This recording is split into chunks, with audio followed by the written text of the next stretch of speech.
Halo para pecinta tumis kangkung, bagaimana kabarnya? Kali ini saya akan menceritakan sebuah film dari Tiongkok yang berjudul Formed Police Unit yang memiliki arti pasukan penjaga perdamaian. Gak usah lama-lama, langsung saja kita mulai filmnya. Film dibuka dengan memperlihatkan kerusuhan dan pembantaian di sebuah daerah yang bernama Santa Leone. Hal tersebut dilakukan oleh kelompok bersenjata anti pemerintah yang dipimpin oleh seseorang yang bernama Amir. Beberapa hari setelahnya, Amir sebagai pimpinannya berhasil ditangkap oleh polisi setempat, tapi antek-anteknya masih aktif dan memberontak. Pemerintah memutuskan untuk meminta bantuan dari PBB, dan Cina menawarkan bantuan pada pemerintah Santa Leone. Mereka akan menugaskan pasukan penjaga perdamaiannya ke garda depan. Scene beralih pada sebuah tim yang sedang melaksanakan latihan. Mereka gagal menjalankan simulasi misi karena semuanya tertembak. Kaptennya yang bernama Wei Dong menghukum mereka karena mereka tidak menggunakan taktik dan kerjasama saat menjalankan misi. Keesokan harinya, tim penjaga perdamaian Cina yang dipimpin Wei Dong tiba di Santa Leona. Di sana juga sudah ada tim lain dari Amerika yang dipimpin oleh Bapak Thomas. Di perjalanan menuju headquarters, mereka diperlihatkan pemandangan sebuah desa yang sudah luluh lantah dan banyak sekali orang yang terbumbun. Misi pertama mereka di sana adalah membantu polisi setempat untuk berpatroli.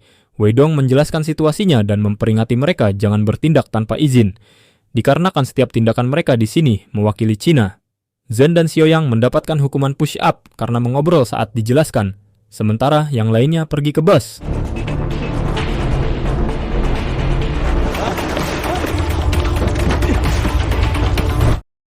Sesampainya mereka di sebuah desa, mereka disambut dengan dilempari menggunakan batu. Tiba-tiba antek-antek Amir melakukan tembakan provokasi. Kapten Wei Dong langsung menghubungi tim Fabio tentang apa yang terjadi. Pak Thomas bilang mereka hanya menggertak dan lanjutkan saja perjalanan ke lokasi patroli. Dengan bantuan Kak Dinda, yaitu mantan saya, yang bisa berbahasa Santa Leone, mereka mulai maju pelan-pelan sembari tetap waspada. Dan akhirnya mereka diberikan jalan tanpa harus ada baku tembak.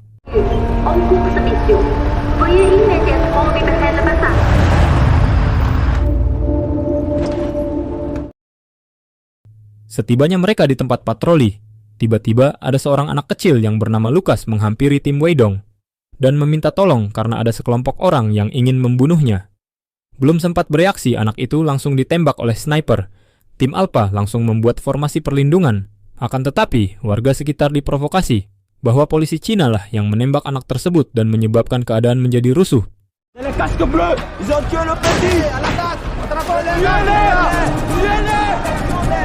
Saat posisi sang penambak sudah ditemukan, Zhen langsung berlari mengejarnya disusul oleh Yangxi yang ikut mengejar. Kapten Wei Dong menyuruh menggunakan granat asap untuk melindungi mereka dari sang sniper.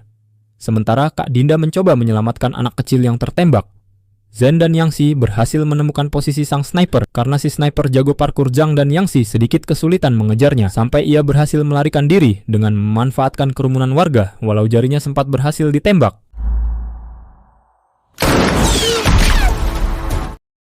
Pasukan Cina terus bertahan sebisa mungkin. Batu sampai molotov dilemparkan pada mereka. Wei Dong sempat menghubungi Pak Thomas, namun beliau masih jauh dari lokasi patroli. Karena tidak mungkin untuk bertahan lebih lama lagi, mereka pun meluncurkan gas air mata untuk memecah kerumunan.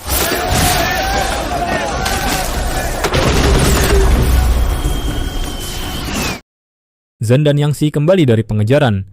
Wei Dong memarahi mereka karena bertindak secara individual dan tidak mendengarkan perintah yang menyebabkan formasi pertahanan mereka kacau.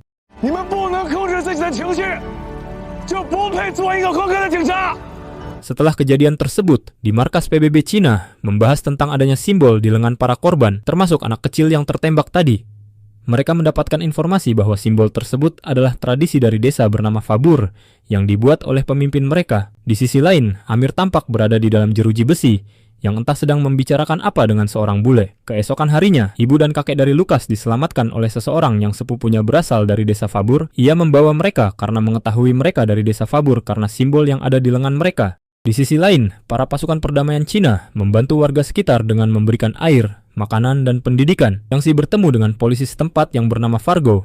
Ia menceritakan awal kedatangan Amir yang memunculkan kebencian dan menyuruh mereka menghabisi rakyat sendiri, sehingga masyarakat di sana tidak percaya pada orang luar. Akan tetapi, Yangxi meyakinkan Fargo bahwa mereka datang untuk membantu dan ingin melihat anak-anak di sini menikmati masa kecilnya. Setelahnya, Kak Dinda dan Kapten Wei Dong menemui orang tua Lukas yang dibantu oleh Fargo. dan memberitahukan tentang Lukas yang tidak bisa diselamatkan. Tiba-tiba terjadi sebuah ledakan. Ternyata salah satu orang yang menyelamatkan Ibu Lukas memberitahu lokasi beliau kepada musuh. Tapi untungnya, Ibu Lukas sudah dibawa ke tempat yang aman oleh Kak Dinda dan yang lainnya. Lalu Kak Dinda meyakinkan mereka harus menjadi saksi di pengadilan atas perbuatan-perbuatan Amir dan antek-anteknya terhadap desa mereka. Beralih pada Amir yang ternyata ia bekerja sama dan menjalin kesepakatan dengan seorang bule untuk menyingkirkan pasukan perdamaian dari China.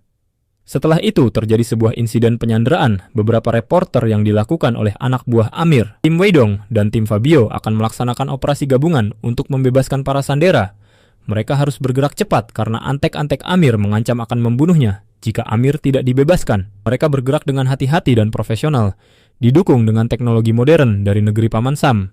Salah satu dari pasukan Cina tidak sengaja terkena jebakan, tapi untungnya granat tersebut dapat dihentikan sebelum meledak. Beda nasib dengan pasukan dari Amerika, salah satu pasukannya terkena jebakan yang menyebabkan posisi mereka diketahui oleh musuh.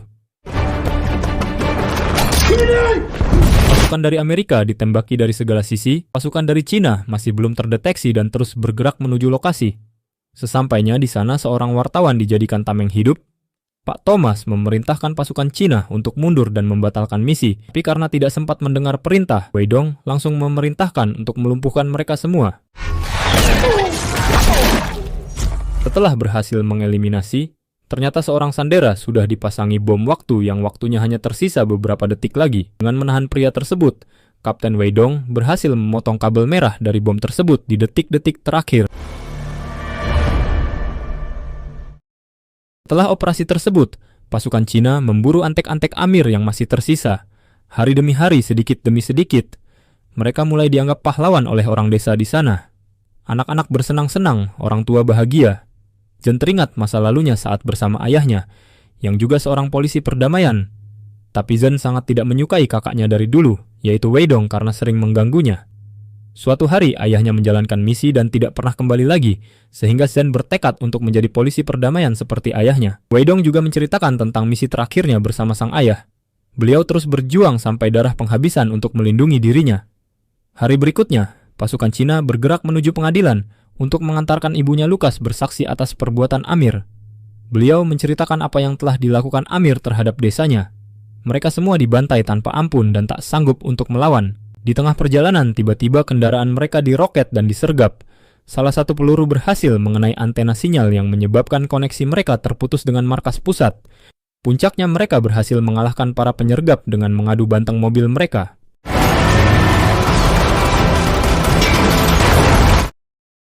Respon markas pusat akan hilangnya komunikasi dengan tim Weidong. Mereka langsung mengirim semua pasukannya mengingat ini misi yang sangat penting. Beberapa kilometer setelahnya, tim Weidong kembali diserang roket yang kali ini sampai membalikkan mobilnya. Mobil kedua langsung memberikan tembakan balasan sembari membantu mobil Weidong. Mereka diserang dari segala arah, beberapa tertembak dan terlempar, semakin banyak para penyergap berdatangan, dan saat Fargo ingin memberikan Luciana pada ibunya tiba-tiba ia tertembak. Kak Dinda yang berusaha membantu juga harus tertembak sehingga Kak Dinda tidak mampu bertahan lagi.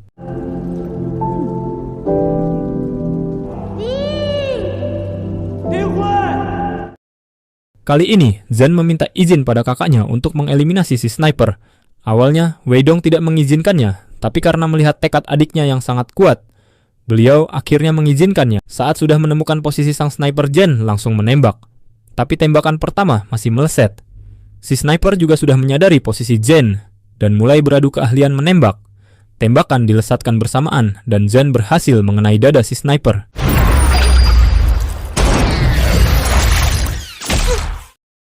Tim Weidong terus bergerak maju dengan support dari Zen. Mereka berhasil sampai di kendaraan mereka.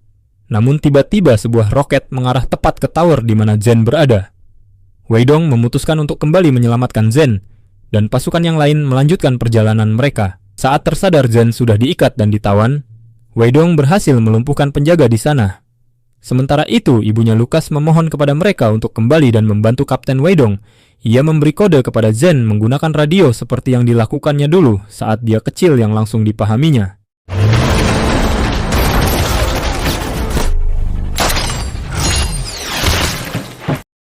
Akhirnya berhasil diselamatkan, namun mereka masih harus berhadapan dengan pasukan Amir.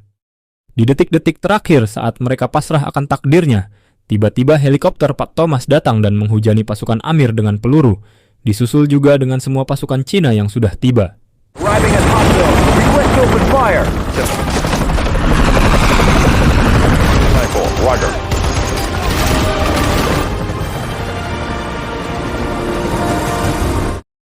Besok paginya mereka sampai di gedung pengadilan. Saat mereka menuju gedung terlihat ada seseorang yang sudah memantau. Ia diperintahkan untuk mengeliminasi kepala suku, namun ia tidak sanggup karena mengingat masa lalunya bersama para warga-warga di sana. Tamat. Semoga Ibu Lukas dan seluruh warga desa Santa Leona mendapatkan keadilannya. Film ini memberi pesan bahwa kemanusiaan di atas segalanya. Walaupun mereka berasal dari negara dan budaya yang berbeda, mereka tetap membantu semua warga sipil tanpa memandang ras, agama, dan latar belakang. Sejatinya perdamaian tidaklah gratis. Di luar sana ada mereka yang rela meninggalkan rumah demi melindungi negara dan rakyat. Tapi ada juga yang menghancurkan negara orang lain dengan alih membela diri. Jangan lupa like, comment, dan subscribe jika kalian suka dengan channel ini. Terima kasih dan sampai jumpa.